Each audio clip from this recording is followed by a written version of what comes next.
شفقت بیگم اور اسلم صاحب کے 3 بیٹے تھے، ذوالفقار، جاوید اور امجد، جبکہ 2 بیٹیاں تھیں، شیرین اور رفت۔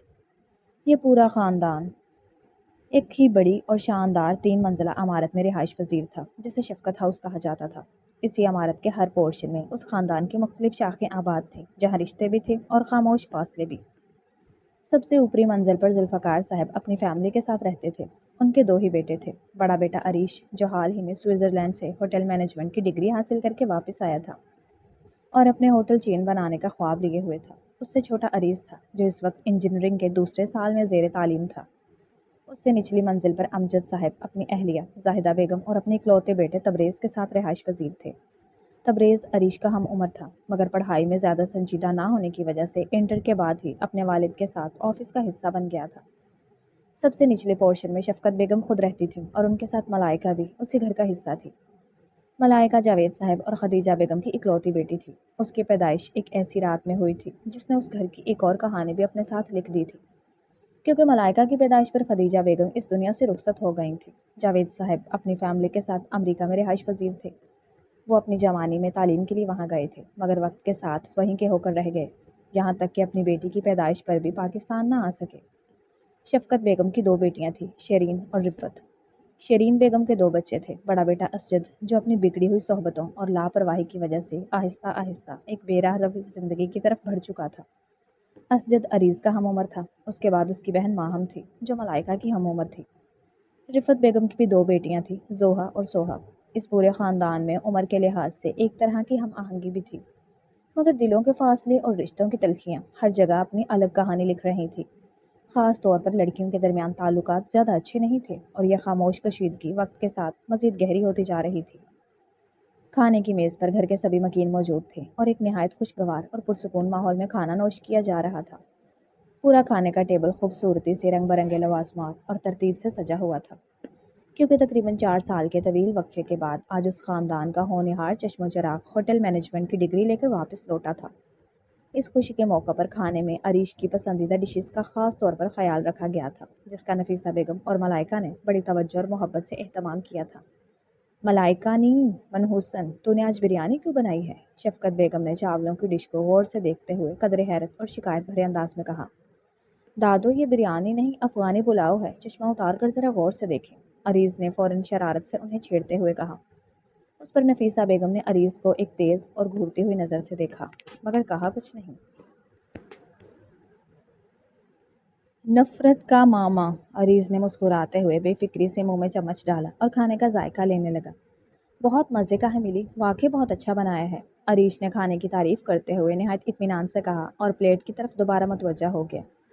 اب تمہارا مقابلہ نہیں کر سکتی، ملائکہ نے ہلکی سی مسکراہٹ کے ساتھ کہا، جیسے دل سے مان رہی ہو کہ عریش واقعی تعریف کے قابل ہے۔ بالکل، کیونکہ اس کا کوئی مقابلہ ہے ہی نہیں، عریش نے بھی ہلکی سی مسکراہٹ کے ساتھ جواب دیا اور کھانے میں مصروف ہو گیا۔ یہ پھیکا سا پلاؤ کیوں بنایا ہے؟ کوئی بھی نہیں کھاتا اسے، شفقت بیگم نے غصے اور شکایت بھرے انداز میں ملائکہ کو گھورتے ہوئے کہا، جو آج بھی سادہ سے جوڑے میں بہت ہی معصوم اور خوبصورت لگ رہی تھی۔ دادو، عریش اور عریض کو پلاؤ پسند ہے، اسی لیے بنایا ہے، ملائکہ نے گرم گرم پلاؤ کی ڈش بڑے پاپا کی طرف بڑھاتے ہوئے نرمی سے کہا، اور جب بن ہی رہی تھی تو میں نے سوچا کاجو بھی ڈال دیتی ہوں۔ کدھر ہیں کاجو؟ وہ غور سے دیکھنے لگی۔ ڈالے ہیں دادو، دیکھیں نا، ملائکہ نے چن چن کر کاجو اٹھا کر شفقت بیگم کی طرف بڑھائے۔ میری الماری سے چرائے ہیں نا یہ؟ شفقت بیگم نے فوراً شک بھری نظر سے اسے دیکھا۔ نہیں دادو، بالکل نہیں، نانو، میں نے صبح اسے آپ کی الماری سے کچھ نکالتے ہوئے دیکھا تھا۔ زوہا نے فوراً چن چن کر کاجو اپنی پلیٹ میں ڈالتے ہوئے آگ لگانے کی کوشش کی۔ نہیں اماں، سارے ڈرائی فروٹس میں نے اوپر اپنے پورشن سے لائی تھی اور ملائکہ نے وہیں ڈالے ہیں۔ نفیسہ بیگم نے فوراً وضاحت دیتے ہوئے زوہا کو ناراضگی سے دیکھا اور بات ختم کرنے کی کوشش کی۔ ملائکہ، اور پلاؤ ہے؟ عریض نے مسکراتے ہوئے شرارت سے پوچھا۔ ہاں بہت ہے، تم آرام سے کھاؤ، وہ نرمی سے بولی۔ بس پھر پلیٹ اوپر لے جاتے ہیں، نیچے تو کوئی بھی نہیں کھاتا، عریض نے جان بوجھ کر مذاق میں کہا۔ اس پر عریش اور عریض دونوں نے ہلکی سی تالی مار کر قہقہہ لگایا۔ کوئی ضرورت نہیں ہے، شفقت بیگم تڑپ گئیں۔ یہ اس لیے کہہ رہی ہیں کہ ہمارے ہٹتے ہی انہی نواسیوں نے اسی افغانی پلاؤ کے ساتھ انصاف کرنا ہے اور باقی بچ جانے والا پلاؤ بھی پھر پیچھے پیک ہو کر پہنچ جانا ہے، عریض نے عریش کے کان میں آہستگی سے سرگوشی کی۔ ملائکہ، تم بھی کھانا کھا لو، نفیسہ بیگم نے محبت سے کہا۔ چچی جان، پہلے دادو کھا لیں پھر میں کھا لوں گی، ملائکہ نے نرمی سے جواب دیا۔ وہ جانتی تھی کہ اگر وہ ابھی بیٹھ گئی تو شفقت بیگم اسے آرام سے نہیں کھانے دیں گی۔ ماہم اور زوہا جو کبھی ایک دوسرے کی بات بھی برداشت نہیں کرتی تھی آج ایک ہی مقصد میں مصروف تھیں۔ دونوں مسلسل عریش کو ہی دیکھ رہی تھیں جیسے دونوں کے دماغوں میں کوئی الگ ہی منصوبہ چل رہا ہو۔ اپنے لیے پلیٹ میں کھانا نکالتی ملائکہ کو شفقت بیگم نے فوراً برا سا ڈپٹ دیا۔ کتنا کھاؤ گی؟ ابھی تھوڑی دیر پہلے ہی تو کھانا کھایا ہے۔ شفقت بیگم اس طرح ملائکہ کو ڈانٹ رہی تھی جیسے وہ کوئی بچی ہو جسے بار بار یاد دلانا پڑتا ہے کہ اس کا پیٹ بھر چکا ہے۔ ملائکہ نے منہ بناتے ہوئے شفقت بیگم کو دیکھا۔ دادو، میں نے کھانا نہیں کھایا۔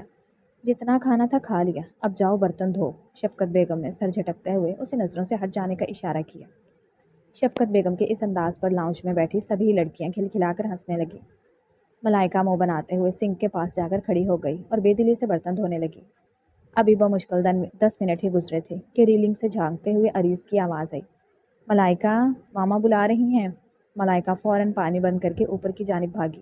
پیچھے شفقت بیگم پکارتی رہ گئیں مگر ملائکہ نے سنا ہی نہیں۔ بچپن سے ہی عریش ہی اسے بلانے آیا کرتا تھا اور عریش کے جانے کے بعد یہ ذمہ داری عریض نے سنبھال لی تھی۔ اسے گھر میں ہمیشہ سے یہ بات معمول تھی کہ ملائکہ زیادہ تر کھانا بھی انہی کے پورشن میں آ کر کھا لیا کرتی تھی۔ ملائکہ چہکتی ہوئی اوپر آئی اور ریلنگ سے ٹیک لگائے عریض کو اپنے انتظار میں پایا۔ عریض، اللہ تمہیں چاند سے دلہن دے، مل جائے گی۔ عریض نے ملائکہ کے معصوم اور دل موہ لینے والے چہرے کو اپنی آنکھوں میں سموتے ہوئے کہا۔ زوہا سے بھی جان چھوٹ جائے یہ بھی کہا کرو۔ عریش نے فریج سے رس ملائی نکالتے ہوئے ہلکے طنزیہ انداز میں کہا۔ آمین، تینوں نے ایک زبان ہو کر کہا۔ پلیٹ میں ملائکہ کے لیے کھانا نکال کر وہ دونوں بھائی اسی کے انتظار میں بیٹھ گئے۔ تینوں لاؤنج میں آمنے سامنے اپنی اپنی نشستیں سنبھالے بیٹھے تھے۔ ماحول میں ایک عجیب سی اپنائیت اور ہلکی سی شرارت گھلی ہوئی تھی۔ ملائکہ کھانے سے انصاف کرنے لگی جبکہ دونوں بھائی رس ملائی سے لطف اندوز ہو رہے تھے۔ رس ملائی صبح ہی ملائکہ نے اوپر آ کر خاص طور پر بنائی تھی۔ رس ملائی بہت مزے کی ہے، عریش نے خوشی سے کہا اور ایک اور نوالا لیا۔ تمہارے جیسی بات نہیں ہے، ملائکہ نے مسکراتے ہوئے کشمیری سائڈ پر رکھتے ہوئے جواب دیا۔ عریش تمہارے لیے خاص بنی ہے ورنہ ملائکہ لفٹ نہیں کرواتی، پورا ہفتے منتیں کرنی پڑتی ہیں تب جا کر ویکنڈ پر میٹھا ملتا ہے۔ عریض نے ذرا سا شکوہ کرتے ہوئے دہائی دی۔ ایسی نہ کہو عریض، تمہارے لیے بھی بناتی ہوں۔ ہاں، بس پہلے میٹھا بنتے ہی شیف عریش کو پکچر بھیج کر اپروول لیتی ہے، جب تک وہاں سے اجازت نہیں آتی ہمیں کھانے کی اجازت بھی نہیں ملتی۔ عریض نے ہلکی سی سرد آہ بھرتے ہوئے کہا۔ دل چھوٹا نہ کرو، مل تو جاتا ہے نا، عریش نے مسکراتے ہوئے کہا۔ وہ تینوں باتیں کرتے ہوئے ایک بار پھر سے اکٹھے ہو گئے تھے جیسے ان کے درمیان کبھی فاصلے تھے ہی نہیں۔ ملائکہ بیٹا، کھانا کھا لیا؟ نفیسہ بیگم لاؤنج میں آئی۔ جی چچی جان۔ نفیسہ بیگم نے ملائکہ کی پلیٹ میں جھانک کر ایک طرف رکھے کشمش اور کاجو دیکھے۔ بیٹا، ڈرائی فروٹس کھایا کرو، ان میں طاقت ہوتی ہے، انہوں نے نرمی سے محبت بھرے انداز میں کہا۔ جی چچی جان، ملائکہ نے مسکراتے ہوئے جواب دیا۔ جاری ہے۔ تو یہ تھی ہماری آج کی کہانی۔ امید ہے آپ کو ضرور پسند آئی ہوگی، تو لائک کمنٹ شیئر کرنا بالکل مت بھولنا اور سبسکرائب کرنا تو بالکل بھی مت بھولیے گا۔ تو ملتے ہیں اگلی کہانی میں، تب تک کے لیے بائے بائے۔